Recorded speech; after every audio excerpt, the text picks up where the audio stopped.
আসসালামু আলাইকুম রহমতুল্লাহ বারাকাতু। আজ আপনাদের মাঝে আরেকটি বিষয় নিয়ে কথা বলতে এসেছি। প্রতি বছর ন্যায় আমরা এই বছরও 31st নাইট পালন করব। খ্রিস্টান হিন্দু ও পশ্চিমাদের কালচার আমাদের বাংলাদেশে ঢুকে গেছে।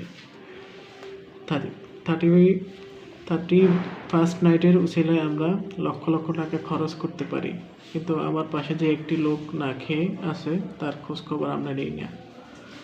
হাসপাতালে টাকার উপরে মানুষ মারা যাচ্ছে। এই কনকনে শীতে মানুষের শীতের তো কোনো বস্ত্র নাই। আমরা কেমন মানুষ হাজার কোটি টাকার বারুদ সাময়িক আনন্দের জন্য বিলিয়ে দিতে পারি, অথচ এই দিনগুলোকে আমরা বিভিন্নভাবে কাজে লাগাতে পারি। এতে করে কি অর্থের অপচয় হচ্ছে? শুধু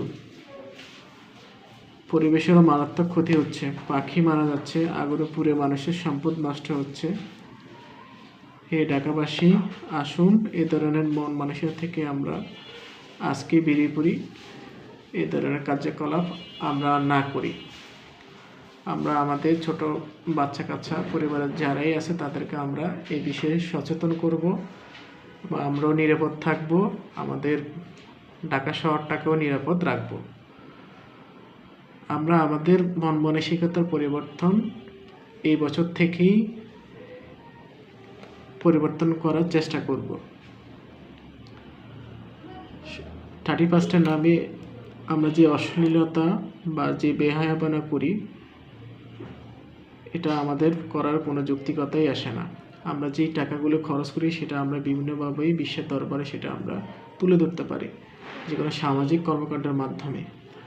আমরা এই রাত্রে মানুষের অনাহারে থাকা, ফুটপাতে পড়ে থাকা মানুষদেরকে খাবার দিতে পারি, বস্ত্রহীনদেরকে বস্ত্র দিতে পারি, যাদের অনেক সামর্থ্য রয়েছে। আমাদের হয়তো বা 10 টাকা দিয়ে বারুদ কেনার সামর্থ্য নাই বা আনন্দ ফুর্তি করারও নাই। আমরা আমাদের এই আনন্দ ফুর্তিটা বিভিন্ন অন্য কোনো কাজে লাগাবো, যাতে করে আমরাও ভালো থাকি, আমাদের পরিবেশটা ভালো থাকে, বিশ্বের দরবারে আমরা নতুন করে আমাদেরকে উদযাপন করতে পারি।